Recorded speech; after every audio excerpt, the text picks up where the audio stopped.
There's no doubt you've definitely been in this situation before. You're at work. There's a colleague who smiles at you every morning, asks how your weekend was, says all the right things, but something about it never sits right. You can't put your finger on it, you just know. Something is off.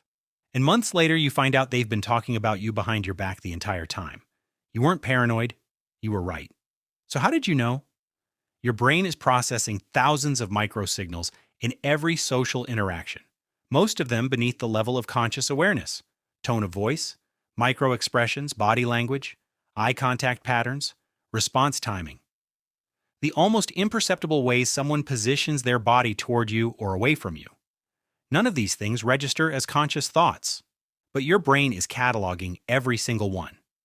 And when the pattern of those signals doesn't match the words being said, when someone is telling you everything is fine but their body is saying something completely different, your brain flags the inconsistency, not as a clear thought, as a feeling, that quiet, nagging sense that something is off. Psychologist Paul Ekman spent decades studying micro-expressions, the tiny, involuntary facial movements that flash across a person's face in fractions of a second.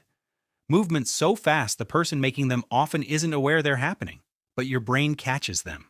Research from the Max Planck Institute found that people can detect genuine versus fake social signals with surprising accuracy, even when they can't articulate what gave it away.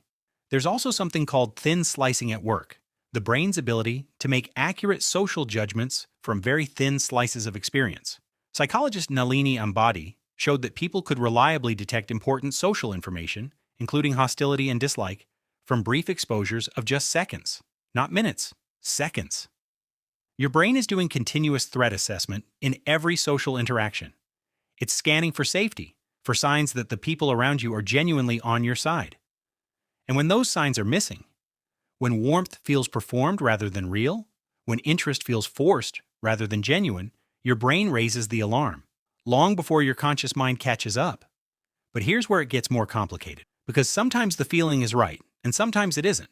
The same system that detects real social hostility can also misfire, particularly if you grew up in an environment where people were unpredictable or emotionally unsafe.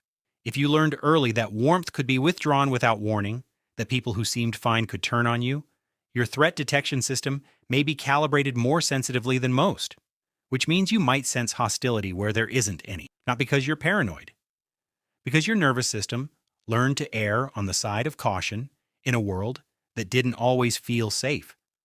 So how do you tell the difference between a genuine read and an anxious misfire? The first thing is to look for patterns, not moments. A single awkward interaction proves nothing. But if someone consistently responds differently to you than to others, if their warmth drops specifically when you enter the room, if their body language closes when you speak, if their responses to you are shorter and less engaged than with everyone else, that's a pattern. And patterns are data. The second thing is to separate the feeling from the story. The feeling, something feels off with this person, might be accurate, but the story your brain builds around it, they hate me, I've done something wrong, everyone can see it, is often where things go sideways. Trust the feeling, question the story. And the third thing, the hardest thing, is to accept that not everyone will like you, and that's okay. It doesn't mean something is wrong with you. It doesn't mean you need to fix it. Some people won't warm to you regardless of what you do.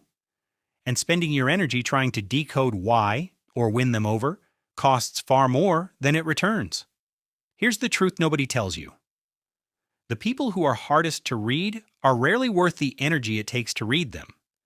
If someone wants you to know they're in your corner, you'll know. Warmth doesn't hide. Genuine interest doesn't require decoding. And the people who leave you constantly second-guessing whether they like you have already told you something important, not about you, about them. Trust what you sense, but save your energy for the people who make it easy. Don't forget to subscribe to The Social Psyche, where every week we break down the hidden psychology behind why you think, feel, and behave the way you do.